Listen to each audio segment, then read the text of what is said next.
Memang ini Perpres 121 tahun 2020 yang mengamanatkan bahwa harga gas bumi tertentu untuk industri tertentu ya, harga gas bumi untuk industri tertentu yaitu eh, 7 industri yakni pupuk dan kaca, ada keramik dan sebagainya itu memang dalam tahap dievaluasi sekarang karena ada masukan bahwa gas atau migas sebagai pendapatan utama dari APBN itu mengalami boleh dikata mengalami persoalan ya dari sisi pendapatan negara. Ini yang disinyalir di Kementerian Keuangan. Untuk itu kami di Komisi 7 yang kebetulan Kementerian Perindustrian dan Kementerian SDM itu sama-sama bermitra di Komisi 7. Jadi kami terus-menerus melakukan harmonisasi kedua aspek ini, yakni dari sisi penerimaan negara di satu sisi, di sisi lain menyangkut tentang bagaimana competitiveness atau daya saing industri kita dengan harga gas khusus yakni $6 per MMBTU.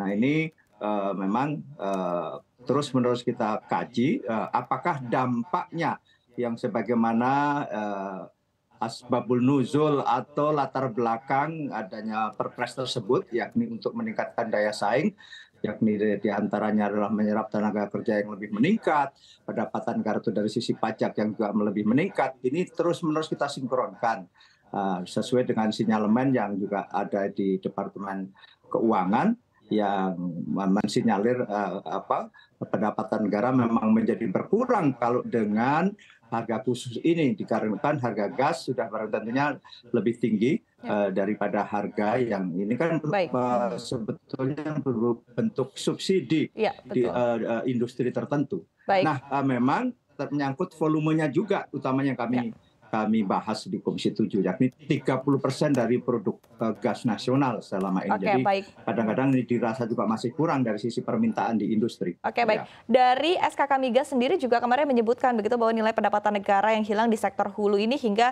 45,06 triliun rupiah begitu. Angka ini berarti memang sudah sama begitu dengan perhitungan dari Komisi 7 DPR RI, Pak Sugeng? Iya, betul sekali. Jadi dari volume yang diserap dengan harga khusus ini, itu tadi ada kerugian atau penurunan pendapatan pajak kurang lebih 40-an triliun.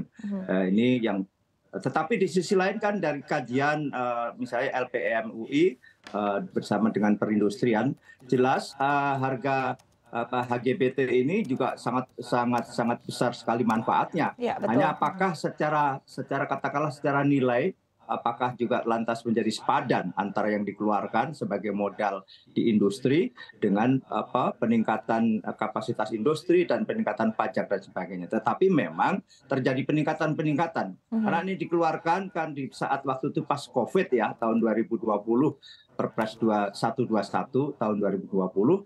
Dan mungkin impact-nya belum terasa sekali, dan sekarang ini harus kita evaluasi memang, dan itu hal yang biasa menurut hemat kita. Baik. Tapi di sisi lain industri justru terus mengharapkan karena salah satu faktor utama di bidang industri itu adalah gas atau harga gas atau ketersediaan gas. Kami di Komisi 7 mendorong berbagai aspek, diantaranya pemanfaatan gas alam ini salah satunya adalah infrastruktur.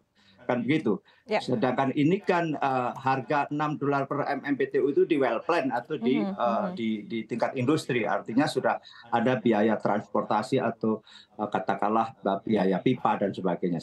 Oke, baik. Ini yang terus juga kita dorong, infrastruktur kita benahi sehingga daya serap gas nasional untuk industri justru meningkat. Sekarang kita sudah bersyukur 60% lebih produksi gas nasional untuk pemanfaatan dalam negeri, diantaranya untuk pupuk, untuk petrochemical industry dan lain-lain. Baik. Tentu harusnya kita juga akan membahas begitu dari sisi multiplier efeknya sendiri di industri juga seperti apa, karena ini kan berkaitan dengan penambahan nilai investasi baru yang masuk, kemudian juga penurunan bahkan subsidi pupuk juga, dan juga peningkatan pajak begitu dari sektor hilir begitu. Tapi tentu nanti kita akan kaji lagi lebih lanjut dari sektor hilirnya, tapi saya akan mungkin fokus dari sisi hulunya terlebih dahulu begitu ya, bersama dengan Pak Komaydi juga.